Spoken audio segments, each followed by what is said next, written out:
सिंधी अदब जी दुनिया में भली कार दोस्तों शामिल क्यों था महमूद मुग़ल साहब जिन जी तर्जुमो थियल कहानी एक कदावर याद दरिए साण हलंदी रहे थी।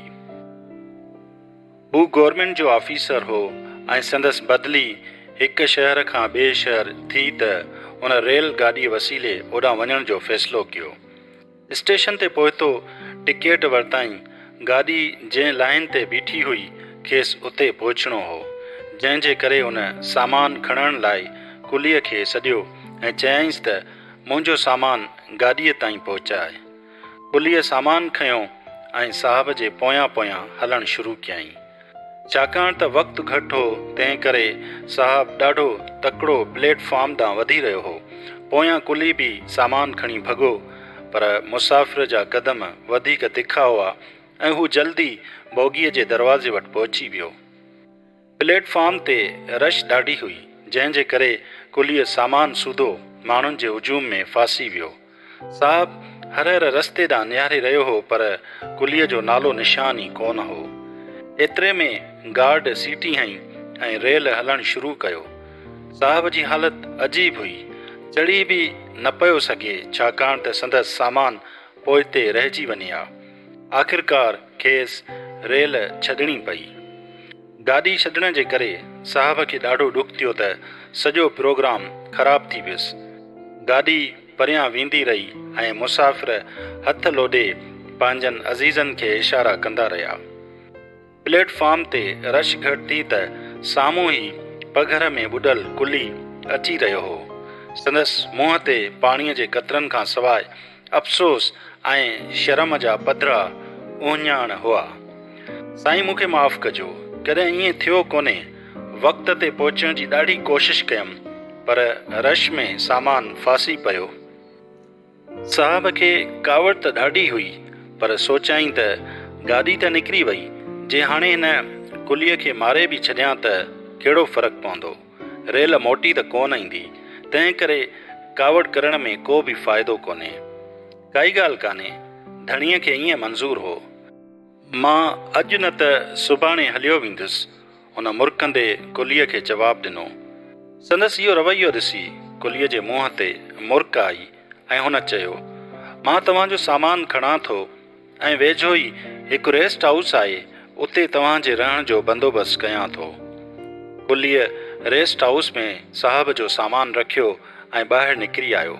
खेसि ख़बर हुई त साहब खे सुभाणे वरी उन स्टेशन ॾांहुं वञिणो आहे, तंहिं करे उन सॼी राति स्टेशन ते गुज़ारी।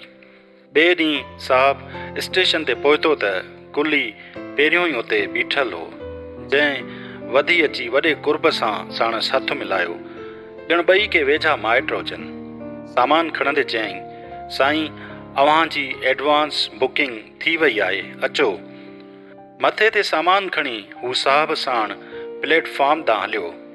रेल ते पहुची साहब बटूअ मां पैसा कढी कुलीअ खे ॾिना त हुन वठण खां नहकर कई। साईं न, इहे पैसा मूंखे न खपनि, छाकाणि त मुंहिंजी ग़लतीअ जे करे काल्ह तव्हांजी गाॾी निकिरी वई हुई। साहब ॾाढी कोशिशि कई त हू रेल जो भाड़ो त घटि में घटि अदा करे, पर कुलीअ कंहिं बि सूरत में मञण ते राज़ी न थियो। हुन साफ़ साफ़ चई छॾियो हो त जे मूंखे पैसा न ॾींदव त मां वधीक ख़ुशि थींदुसि। कुलीअ खेसि गाॾीअ में विहारियो, भरिसां बीह कचहरी कई ऐं वरी ॿाहिरां अची दरीअ मां साणसि कचहरी करणु लॻो। हू एॾी अहसान मंदीअ सां साहब ॾांहुं निहारे रहियो हो, जेका ॾिसण वटां हुई।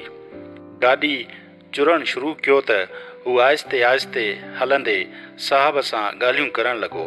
ट्रेन जी रफ़्तार तेज़ थी त हुन पंहिंजी जाइ ते बीठे बीठे हथ लोॾणु शुरू कया, ॼण साहब खां मोकिलाईंदो हुजे। साहब दरीअ मां हथ लोॾे संदसि मोकिलाणीअ जो जवाबु त ॾिनो त खेसि महसूसु थियो त एॾी मुहबत मान ऐं चाह सां त कॾहिं कंहिं पंहिंजे बि खेसि ख़ुदा हाफ़िज़ नाहे चयो। रेल हली वई त कुलीअ सोचियो त सुबुह खां वठी कुझु खाधो नाहे, नेरनि ई करे वठां। खीसे में हथु विधाईं त अलाए केतिरा नोट निकिरी आयसि। ॻणियाईं त पूरा 3000 रुपया हुआ। संदसि अखियूं भरिजी आयूं ऐं हुन धणीअ जो शुक्र अदा कंदे साहब खे दुआ ॾिनी, जंहिं बिना खेसि महसूसु कराइण जे एॾी रक़म संदसि खीसे में विधी हुई। 20 साल पोइ साहब पंहिंजी डायरी कढी ऐं लिखियईं, हुन कुलीअ जे करे लेट थियण जो जेको ॾुख मूंखे हो उहो त हुन राति ई ख़तमु थी वियो हो, पर संदसि मोहबत भरियल अलविदाई निगाहूं अॼु 20 साल गुज़रण खां पोइ बि मुंहिंजी दिलि में ठार पैदा करे छॾनि थियूं। मूंखे ट्रेन मिस थियण जो को बि ॾुख न आहे। अफ़सोस रुगो उन ॻाल्हि जो आहे त ज़िंदगीअ में हिकिड़ो मोहबत सां भरपूर इंसानु मिलियो हो, जंहिंखे मां उन स्टेशन ते छॾे आयुसि।